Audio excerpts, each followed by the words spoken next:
What's good with the fight fans, man? It's Kijana back with my prelim predictions for UFC 265, Gane versus Lewis.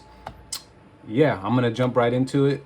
My early prelim predictions: Johnny Munoz versus Jamie Simmons, 10-1 record versus a 7-3 record. They're both coming off of losses. They both lost in their debut in the UFC. Yeah, Jamie Simmons lost to Gige Chikadze by head kick, which I mean, it's not a bad loss to have because Gige Chikadze is a really good kickboxer. He was on a 3-fight win streak before that. He had 2 KO wins in the first round and a rear naked choke win against Sean West. This guy seems like he's pretty much more of a striker than a grappler. He's been KO'd twice. He has 1 submission loss. He's never lost a decision, so he pretty much goes out on his shield. 4 KO wins, 1 submission win. So yeah, I mean, he definitely packs a punch for the division. He lost to Jake Childers in 2019 by KO from a knee, and he lost to Donnie Simpson back in 2018 by guillotine choke. So it does seem like I'm not gonna say, I don't know. I guess he's only been submitted 1 time, but for some reason I feel like Johnny Munoz is gonna submit him. Johnny Munoz he's actually a really good grappler. BJJ specialist, 6 submission wins, 2 KO slash TKO wins, 1 decision loss. So he's never been finished, which is always a good sign. He lost to Joseph Nathan Maness by decision on his UFC debut. That was in August 2020. And yeah, all of his other wins are by armbar, rear naked chokes. He has 3 rear naked choke wins and 2 armbar wins. He does have a TKO and a KO win. Most of his wins are in the first round, so that kind of whenever I see first round finishes, it's a good sign, but it's also a bad sign because it's like, if the dude that they're fighting is super durable and it goes the distance, then there's always that possibility that the person gasses out and your fucking pick just does horrible. But I'm gonna rock with Johnny Munoz on this one. I think he can get the job done. I think he probably will get a rear naked choke in this fight. Probably, I'll say second round rear naked choke. That's my prediction for that one. He does have a height advantage by 3 inches, and he has a 1-inch reach advantage. So yeah, Johnny Munoz is gonna beat AKA the Afro Samurai, Jamie Simmons. Next fight, Victoria Leonardo versus Melissa Gatto. I think a lot of people are probably picking Victoria Leonardo, but I don't know what the odds are for this one yet. I'm picking Melissa Gatto in this one, so I'm not sure if she's an underdog. I have to check. But I think she gets the job done. She has 4 submission wins. She has 0 KO wins, which is, I like to see at least 1 KO slash TKO on people's records. I've said this in previous videos. It's just, even as a grappler or a submission specialist, I mean, I want to see at least 1 TKO win on your record. This just shows me that you have a little bit of striking skills as well. She has 2 decision wins. She's never been finished. She has 2 draws. Her draws were to City Rocha and Edna Oliveira Ajala. I don't know who either of those fighters are. I've only watched this chick fight, I think, one time, and it was against Carol Rosa. And Carol Rosa is actually, if this is Carol Rosa, the chick that I think this is the same chick. Yep, Carol Rosa is actually a really good, she's a really good striker, and she's pretty much well-rounded. She's a really good grappler as well. Carol Rosa is actually a decent fighter. And she got a Kimura in the first round back in 2018 over Carol Rosa. And I think Rosa is going to be actually really good in the UFC. So that's a good win to have. I think Melissa Gatto gets it done. But Victoria Leonardo does have more fight experience than her. She's 8-3 record, 1 KO slash TKO win. There's the KO I was looking for. 4 submission wins, which is really good. 3 decision wins. She has 2 KO losses and 1 submission loss. She's coming off a loss to Manon Fiorat. I think that's how you say her name. Is this the kickboxer that I think it is? Yes, it is the French kickboxer. I remember seeing that fight. Yeah, that's not a bad loss to have either, because I think Fiorat is going to be a really good fucking striker in that division. She's got nasty kickboxing skills. But before that fight, before the second round TKO head kick, she had a 2-fight winning streak, 1 TKO to Chelsea Hackett, and 1 UD win to Liz Tracy. She also lost to Erin Blanchfield by head kick. So it's like she's been KO'd twice by the same thing, by head kicks. I don't really like to see that. And she got submitted back in 2018 to Miranda Maverick by armbar. That's not a bad loss to have. We see how good Miranda Maverick actually is going to be in that division. Even though she came off that bullshit ass loss against Macy Barber. But I think Melissa Gatto gets a submission. I call a 3rd round submission. Yeah, I think it might. It's gonna be an armbar. She has 2 armbar wins, a rear naked choke win, and a Kimura. I think it's gonna be an armbar or a rear naked choke. I think she gets the submission. So I'm rocking with her on that one. I'm not gonna go too much into depth. Next fight, Miles Johns versus Anderson Dos Santos. This fight was just rescheduled. It fell through the last 2 times, I think it was. 11-1 record versus 21-8 record. I'm rocking with Miles Johns. Nothing has changed for me in this prediction. This was I feel like it could go either way, just for the simple fact it's kind of classic grappler versus striker matchup. Miles Johns is probably going to look to keep it standing, and Anderson Dos Santos is going to want to try to take him down and submit him. But Anderson Dos Santos, I'm pretty sure he has 3 or 4 KO losses. He's 21-8 record. I don't like to see that many KO losses. Miles Johns got TKO'd once. I can't remember who it was. I had to look. But Anderson Dos Santos has 3 KO losses and 2 submission losses. I don't really like to see that. He lost to Andre Ewell by UD, lost to Nad Nirmani by UD. Those aren't bad losses to have. Lost to Victor Henry by TKO back in 2018. So he hasn't been TKO'd since 2018. He lost to Saeed Nurmagomedov in 2017 by guillotine choke in the 1st round. Yeah, man, I'm rocking with Miles Johns. I think Miles Johns is going to put the pressure on him. He's coming off of win to Martin Day by guillotine choke, so that's always good. But I'm rocking with Chapo, man.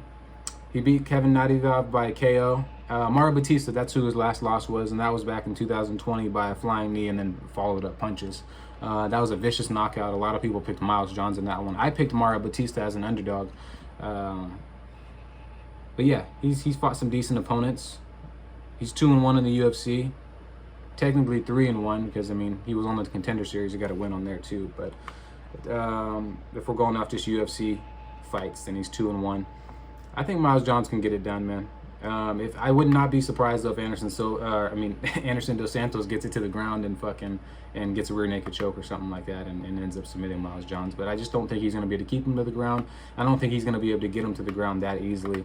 Let me look at Miles Johns' takedown defense percentage because I know his takedown defense is actually pretty good. Yeah, 87% takedown defense. I don't see him in Anderson Dos Santos' takedown accuracy is only 18%. I don't see him being able to get it to the ground, and I don't really see him rocking Miles Johns like that. Shit could happen. It definitely could happen, but I don't see it happening in this particular fight. Miles Johns gets it done. Most likely a decision victory, though. Possibly a 2nd or 3rd round, probably a late 3rd round KO maybe or something crazy. Next fight's actually going to be a banger. Manel Kape versus Ode Osborne. Yeah, both these guys are super explosive and wiry. I think that if Manel Kape would have pulled the trigger a little bit earlier in his last fight, I think he probably could have got the win. But he just didn't pull the trigger versus Matheus Nicolai. It was a split decision loss. Everybody said Kape won that fight. I thought he won the fight as well. I just think he should have put a little bit more into everything that he was doing. He's kind of a slow starter, it seems like, at times. He lost to Alexander Pantoja by UD. That was his debut. Alexander Pantoja is a fucking savage, and that's a crazy debut person to fight against for anybody in that division, because Pantoja can take a punch and he likes to walk his opponents down. He's like a zombie, dude. He just walks you down and he just keeps striking. He'll take fucking 2, 3, 4 of your punches to give another 2, 3, 4, 5 of his punches to you, and usually his punches are going to either put you to sleep or he's going to submit you. Yeah, I think Kape's going to get the job done, though. He has a 15-6 record. His last win was by TKO against Kai Asakura, and his job's on the line. He's 0-2 in the UFC. Ode Osborne is super explosive, though, man. You cannot count this guy out. Who did he win against? No, he lost his debut versus Brian Kelleher. I remember that because I picked Ode Osborne to beat Kelleher, and Kelleher fucking submitted him guillotine choke super quick. He beat Jerome Rivera by KO. That's just not an impressive win for me to go off of. That was back in February. Jerome Rivera is just not UFC caliber, and I think he's already been cut. He's lost 3 or 4 fights in a row, and all of them have been by KO or TKO. So I'm pretty sure Jerome Rivera has been cut from the UFC. I'm not for sure on that one, but it's just not an impressive win to me. And yeah, Cop's gonna get it done, aka Star Boy. Let's go to the next fight. I think Ode Osborne does have a reach advantage though.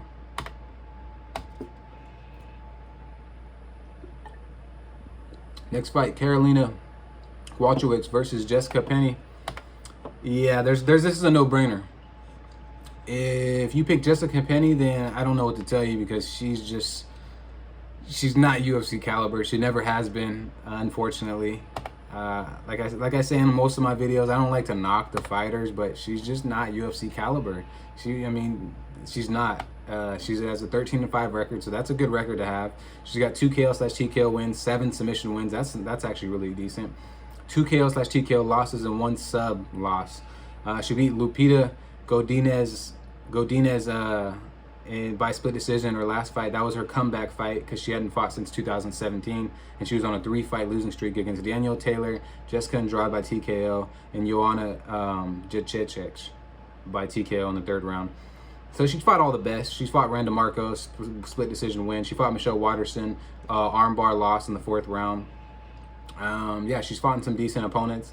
But Jessica Penne, I think Karolina can get it done. I think Karolina needs to get it done to save her career, because she is not. But she was on top of her game for a while, and I don't know what the fuck happened, but she just fucking fell off.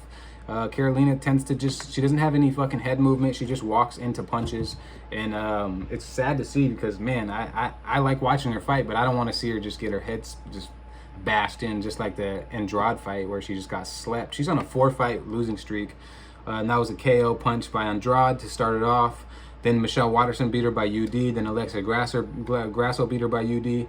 And then Jan beat her. Jan beat her by UD back in February. So she's on a 4-fight losing streak. If she loses this one, I'm pretty sure they might give her maybe one more chance, because she kind of is a fan favorite for certain people.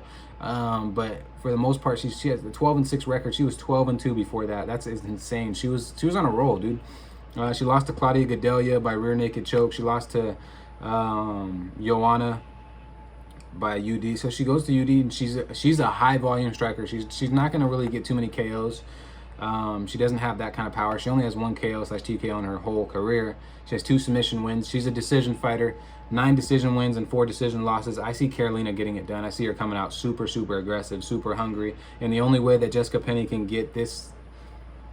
win this fight is getting Karolina to the ground, which she's going to try to do, tie her up against the cage, which she always does, and tries to get her opponents to the ground and then submit them. That's what Jessica Penne's going to want to try to do, and she probably could do it, which is it's crazy to think that Karolina beat Rose back in 2016 by split decision. She beat Randa Marcos as well, but lost the rematch. Or sorry, they didn't have a rematch. I was thinking of somebody else. Yeah, man, Karolina, dude, she was on a fucking crazy win streak for a little while, and then she just fell off. I think she gets it done, though. I'm going to rock with her on this one. I think Jessica Penne will probably still be the underdog. Like I said, Karolina is usually a fan favorite. People like to watch her fight. I think it's because she just doesn't look like she'd be a fighter. She looks very innocent. She looks like she'd be like a school teacher or some shit. And she goes out there and bangs, and fucking, she doesn't really care about getting hit in the face too much, because she takes a lot of punishment in some of her fights. And she just keeps pressuring her opponents, but she's just been off of her A game. Hopefully she fixes it. Next fight, Alonzo Menifield versus Ed Herman. No brainer. Nah, I take that back. This is actually this fight's closer than people think it is. Alonzo Menifield hasn't looked his best lately either. I feel like I'm saying that for a lot of these fighters, but he's got 8 KO wins. He's super powerful. 2 submission wins, 1 KO loss, 1 decision loss. He beat Fabio Charant by shoulder choke. That was a nice win to have. That was back in March. Ovin St. Preux KO'd him. That was pretty vicious. Devin Clark beat him by UD. He knocked out Paul Craig. Paul Craig tried to do that stupid spinning back kick.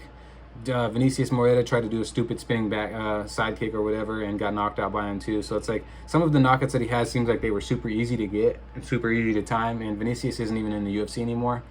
Paul Craig's a good opponent to have a win over. Devin Clark, I think he should have beat Devin Clark, but Devin Clark's a really good wrestler and grappler, so we see what happens when Alonzo Menifield has to go against people like that. And OSP just counter-struck Alonzo Menifield, coming in with his chin wide in the air and fucking put him straight to sleep. Face first into the canvas. It was a nasty knockout. OSP he didn't even look that great in that fight. It's just he caught him slipping. Yeah, Ed Herman, 26-14 record. He's been around forever. I feel like he should retire. He's 40 years old. Not really much to say about Ed Herman, honestly. AKA short fuse. 7 KO wins, 14 submission wins, 3 KO losses, 6 sub losses. Yeah, I'm not too excited to watch Ed Herman fight, man. I feel like Alonzo Menifield deserves a different opponent. I don't know why they're giving him Ed Herman. Ed Herman should be fighting somebody else. I mean, Ed Herman's on a 3-fight winning streak. Okay, whoop-de-doo. He beat Mike Rodriguez by Kimura. That was a weird fight because Ed Herman something happened to Ed Herman. I think he got rocked or something, and they stopped the fight for a minute or something, and then they restarted the fight back up. I can't remember, but I remember that when he fought Mike Rodriguez, that it was super controversial, and people said Mike should have won. And I thought that he should have won too, and they stopped it, and then Ed Herman got him to the ground and got a Kimura victory or some weird shit like that. So that's bullshit. I think he should have got that loss. He beat Patrick Cummins and Khadis Ibrahimov. He beat Patrick Cummins by TKO. That was a nice win to have, I guess. Lost to Jean Vellante, CB Dalloway, and Nikita Krylov. Nikita Krylov's actually a decent fighter. CB Dalloway, no. Jean Vellante, no. That was a split decision loss. He just doesn't have enough output, in my own opinion. Yeah, he's fought Derek Brunson, Tim Boach, Rafael Natel. He's fought Ronaldo Souza, Jake Shields. I mean, he's fought pretty much everybody in this division since they've been around. And I'm picking Alonzo Menifield. I just don't see Ed Herman being able to take that kind of power from Menifield, especially if he gets clipped by anything on the chin. If he's going to sleep. He actually does have a decent chin, though, surprisingly. And I don't think Menifield has that good of a chin, to be honest. So that fight is closer than people think.